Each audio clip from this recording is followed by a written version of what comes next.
If we want people to appreciate just how great it was, this is how it was supposed to look. So you want to play this on this in 2020. Should be easy, right? All you need is one of these. Or do you? Well, that's the question we're hopefully going to answer today. How do you play games like Capcom vs SNK 2 on your PlayStation 2 or Dreamcast on a modern monitor for streaming or making videos in 2020? Now, before we go any further, I am just going to go right out and say that it actually is very, very simple. It doesn't have to be complicated. If you have this device, which I bought for $10, you can plug this into your PlayStation and plug the other end into an HDMI monitor, and you will be playing this game on a modern day TV or modern day monitor. It really is that easy.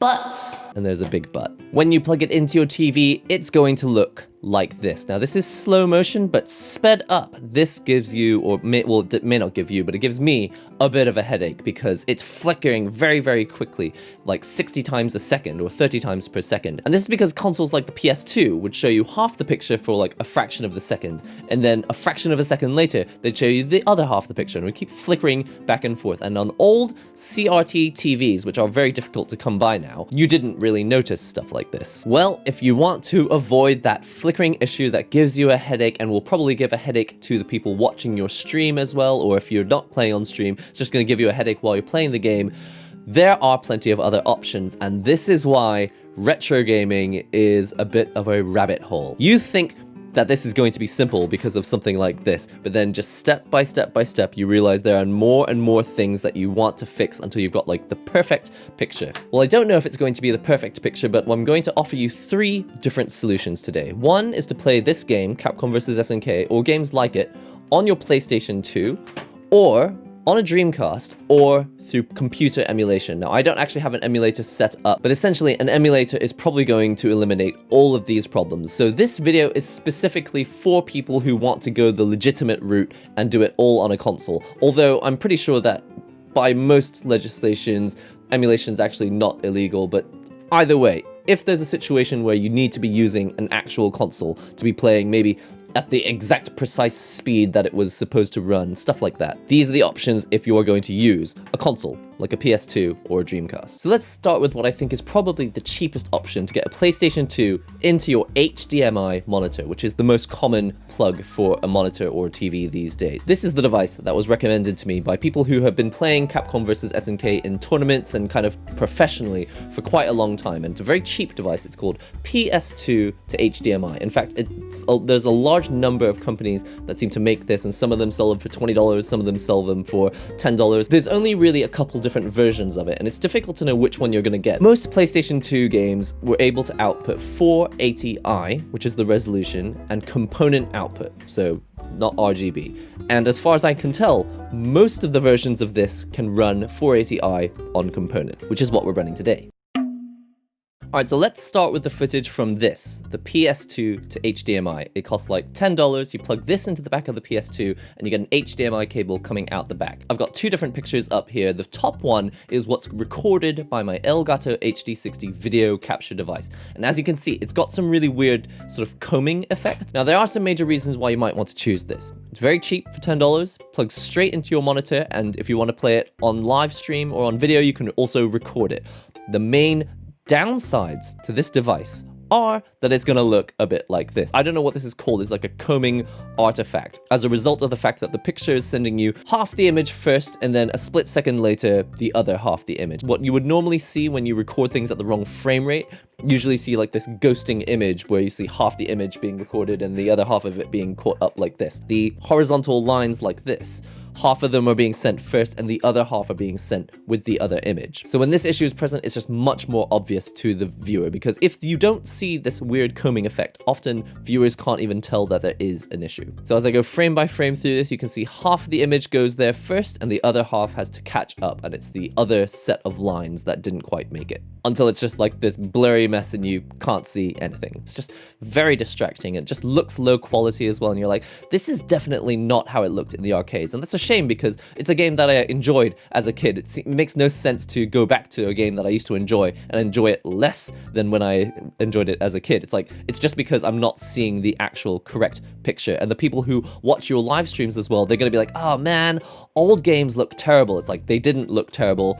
this version, the way that I'm playing it, looks terrible. Even when you're not looking at the live stream or the video captured footage, when you're just looking at your main monitor. So I'm not using a cathode ray tube television, which is the old style of TV. I'm just using a standard HD monitor, and because it shows the picture so clearly, unlike a CRT, which could kind of mask this effect, when you're watching on an HD monitor, it's really obvious and very clear that it's flickering up and down. So it's the effect that we saw in the video capture footage, but in real life, it kind of manifests itself differently. You see it as this weird bobbing image. And personally, I get a real headache from looking at this for more than, I don't know, 5 seconds or 10 seconds. Such a shame to not show people how good the game actually looked in the past, just because we're using the wrong adapters. It's like, actually, these old games still rock. Great fun, they still look fantastic, we just need to display them properly. But before you write off this device entirely, there is one major benefit to this, and it's the fact that it actually does display the picture at the correct shape. And for fighting games, that's quite important. So this green box is what an actual 720 480 picture looks like. And as you can see, it's not using the whole picture. Then I drew a red box on top of it. This is what 640 by 480 would look like, which was a very standard 4:3 resolution at the time. And then on top of that, I drew a blue box, which is actually 640 by 448, but for comparison's sake, it's 686 by 480. So you may be thinking, okay, I don't want to use the PS2 because it's got that shaking effect. I'll just use the Dreamcast instead, which has a 480 progressive picture that comes out of it, and so it doesn't have that shaking interlace issue. But the problem with the Dreamcast is that the cheap adapter for the Dreamcast, this is called the pound HDMI adapter, this costs $30, and it costs like $50 in Japan, so it was actually 5 times more expensive than the PS2 adapter for me. And it's actually the wrong shape, whereas on the PS2, it's recording a 720 by 480 picture here, but the actual picture that it's displaying in the game is the correct PlayStation 2 shape, 640 by 448. This brings me conveniently onto the slightly more expensive option of this pound HD link cable for the Dreamcast. So like I said, it's a little bit more expensive than the PS2 to HDMI. It costs $30 instead. But immediately you can already see one of the main cons with this adapter, and it's looking at the picture right here. It's significantly darker and muddier than the picture that you remember from the Dreamcast coming out. It's like I remember this game, Capcom vs SNK. I remember it used to look bright and vibrant and exciting and fun, but looking at this picture, you're like, this is not how I remember this game looking. That's because it didn't look like this. Playing on a normal CRT television, it wouldn't have looked like this, but playing on an HD monitor these days using an adapter like this, it looks muddy. Now you could actually fix the picture slightly using color correction to make it more saturated or brighter, but that won't change the fact that it looks dark and muddy on your monitor. So if you're using this at a tournament, the players looking at the screen trying to play this game, they're going to be straining their eyes trying to figure out, you know, where are the characters and where's the background? I can't tell anymore because the whole game has become darker and muddier than before. So there's the color issue, but then in addition to that, and I haven't actually been able to test this personally myself, but apparently this, if you do the fast, high-speed motion tests, this actually introduces something like between 3 and 5 frames of lag, and that's probably much worse for a fighting game. If you say that to a fighting game player, hey, let's use this adapter, and they're like, yeah, but I heard it like introduces lag into the signal. It's like, yeah, they're not going to like that. You don't know when to press the button, you're going to miss the combo, you could lose the entire match, and it's like, why did we even play the match at all anyway? And it's like, retro consoles suck. It's like, no, they don't. We just need to adapt to them and display them properly. Which brings me on to my next issue with this adapter, and it's the fact that it's not the right shape.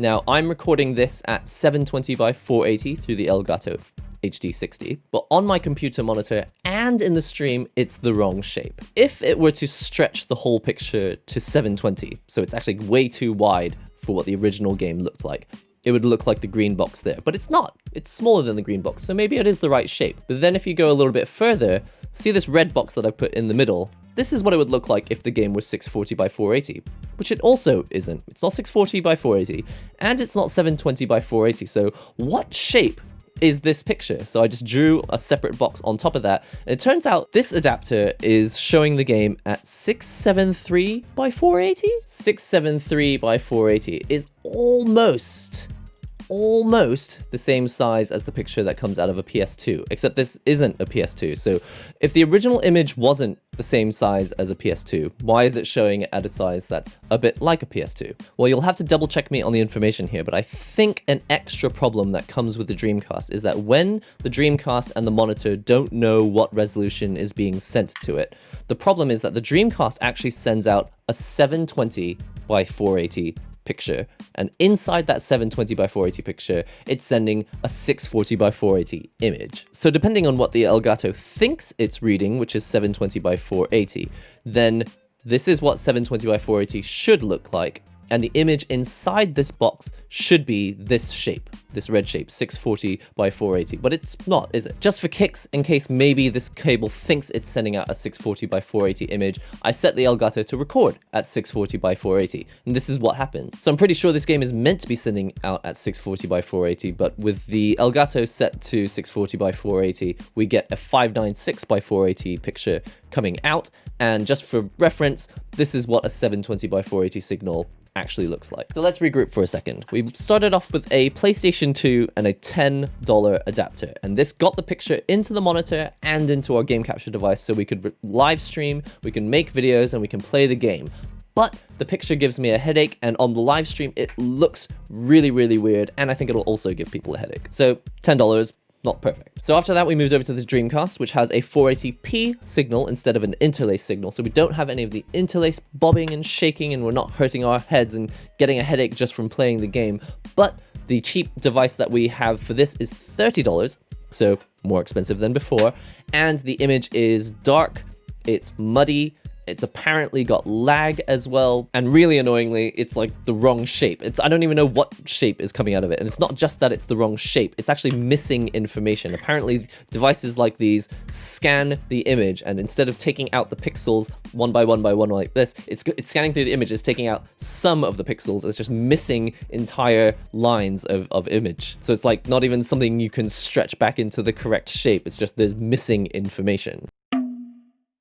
So this $10 and this $30 device didn't quite give us what we wanted, but while I wait for the mail to deliver my more medium-priced devices, which I have on order, I have a slightly more expensive device. This is called the OSSC. Now, this isn't just for the Dreamcast or just for the PlayStation. This is a complete all-rounder device which can take SCART or component input or VGA input, and on the other side, it will output HDMI. So with this, we can take a high quality signal out of the Dreamcast, like VGA 480 progressive 480p, put it into this, and on the other side, we'll get HDMI out. But it goes one step further because this device doesn't have a frame buffer. It just spits the pixels straight back out to your TV, and as a result, it has no lag almost at all. Or from what I've heard, even if it does have lag, it's like a number of micro or nanoseconds. So nowhere near like a frame of lag or anything like that. It's about $120, but another nice thing about this is that you can tell it how often to scan through the image and actually sample it correctly. So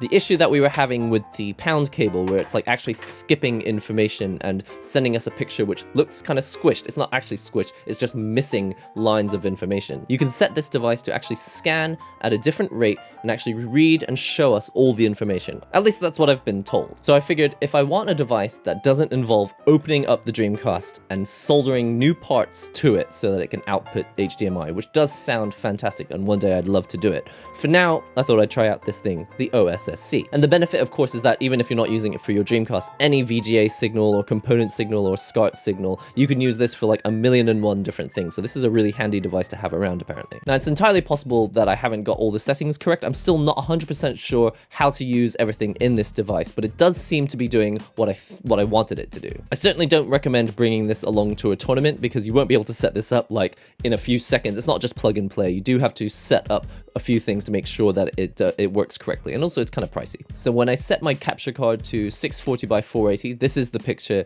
that it sent me, and when I draw a box over the top just to confirm that it's the right shape, yes, it's a 640 by 480 signal. So one thing's clear, this is actually the right shape of picture. The game isn't being stretched too far, it's not being squished too small. These are the pixels in the places that the game designers wanted them to be. and more importantly, where they were when we played this game in arcades as kids. Just for reference, I've drawn a 720 by 480 box because actually the Dreamcast does output a 720 by 480 picture, but inside that box there's a 640 by 480 actual game image. So from using just this, a standard VGA Dreamcast cable, this cost me something like $5 or $10 on Amazon. It was really, really cheap. I'm getting a really nice, crisp picture with what looks like accurate colors, and more importantly, it's the right shape and zero lag. And as you can see, it doesn't have any of the interlace issues from what we were experiencing when we plugged the PS2 into a modern television. So no combing artifacts, no lag, we got the right shape picture, it also looks bright and vibrant.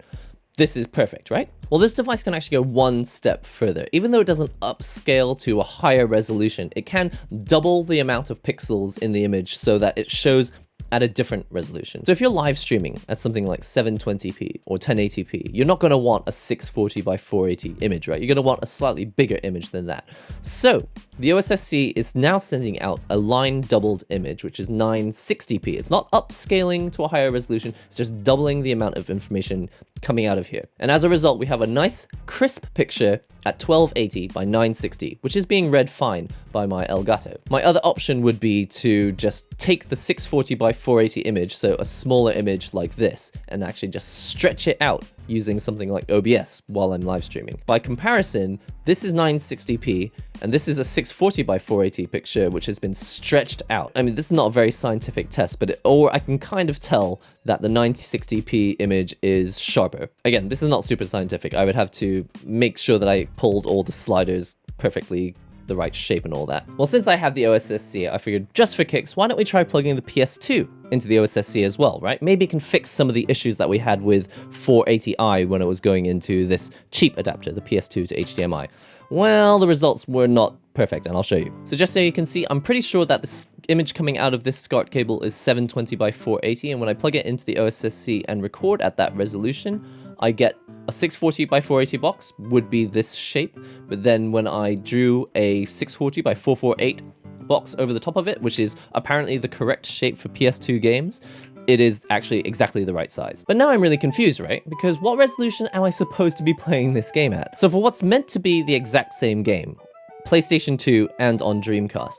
On Dreamcast, it's running at 640 by 480, and on PlayStation 2, it's running at 640 by 448. So that's like 32 missing lines of information vertically, right? Now for tournament play, I think that's not that big a deal. I think a difference that minor is going to be hard to notice, and I don't think it's going to affect your jump arcs that drastically. But still, it just makes me think like, wait, what resolution am I supposed to play this game at? And I guess this is really what it is with retro gaming. It's just this complete obsession with trying to get accuracy and trying to get back to what the games were actually showing us back when they came out. Because it really isn't fair to show people something, and especially with illustration work, you know, we've got some gorgeous illustration work on here, but if their faces are being like stretched out into like the wrong shape and everything, that seems a little bit unfair when you're trying to show people how great these games used to be when they were played on the devices that they were made for. Well, more importantly, what I really want to show you is that if you run PS2 into the OSSC, the results aren't quite as good as running a Dreamcast into the OSSC, and the reason is this de-interlacing issue is still a problem. If you just let the image pass straight through the OSSC at 480i, the image looks like this, and you can still see there's terrible combing artifacts on the image that's recorded on video capture through Elgato, but even the screen that I'm showing you below there, that's an in real life image from my actual computer monitor. The combing effects are not very apparent to the naked eye, but on the screen for the live stream and for the video capture, it just looks absolutely terrible. And just like I showed you at the beginning of the video, I just recorded this in slow motion so that you can see to the naked eye how painful and headache-inducing it is to look at an image that's shaking up and down like this. It's especially apparent on anything that's flat and has high contrast. Well, for one final strategy to see if the OSSC can help us fix this problem, the OSSC has something called line doubling mode, so we tried this on the Dreamcast, but for 480i images, it can try to de-interlace the image, and this is what happens when you do that. So the footage on top is what's recorded into the Elgato, and the footage below is what I'm seeing through the main monitor in real life, so the flickering is still there in real life, so my eyes still hurt.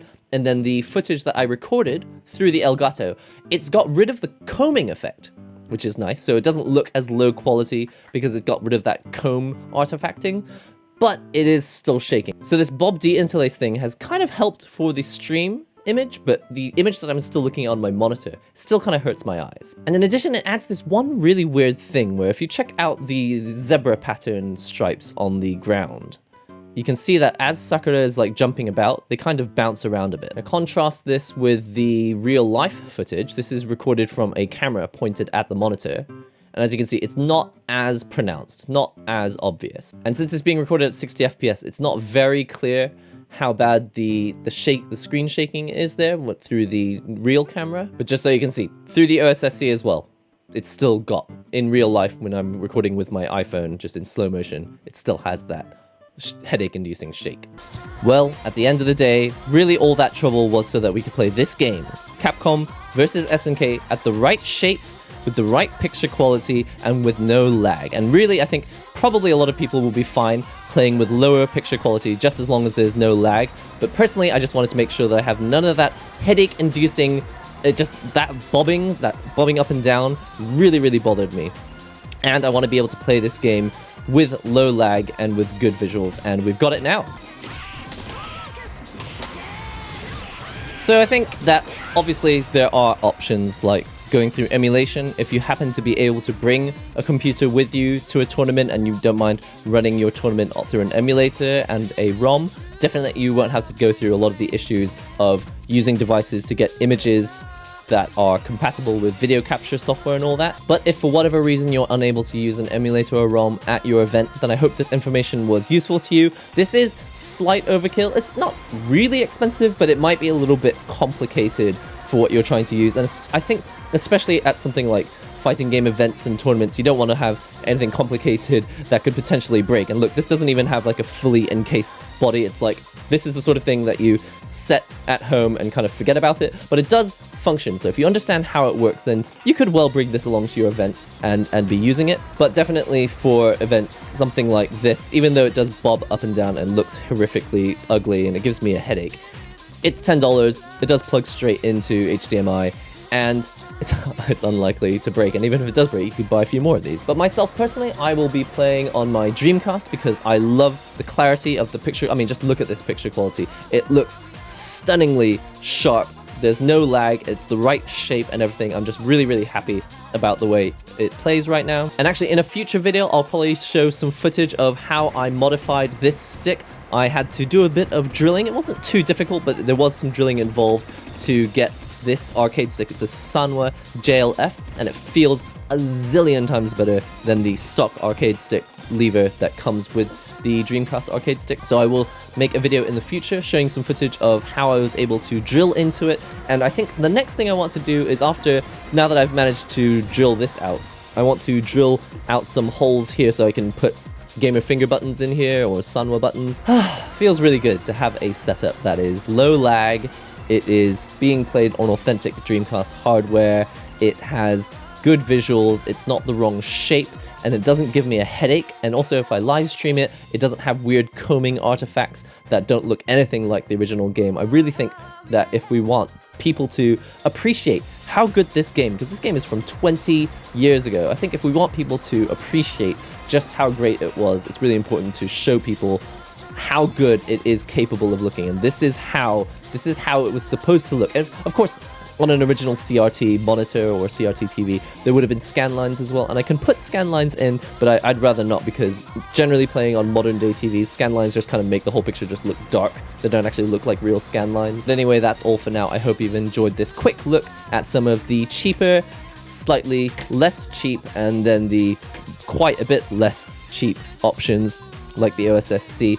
Not prohibitively expensive, but maybe a little more than you're expecting to spend on your retro setup for things like Dreamcast or PlayStation 2 to run on an HD monitor, and for live streaming and making videos. Speaking of live streams, if you're interested in watching some of the Twitch streams that I do, there's a link below to the Twitch stream if you want to be notified when those streams happen.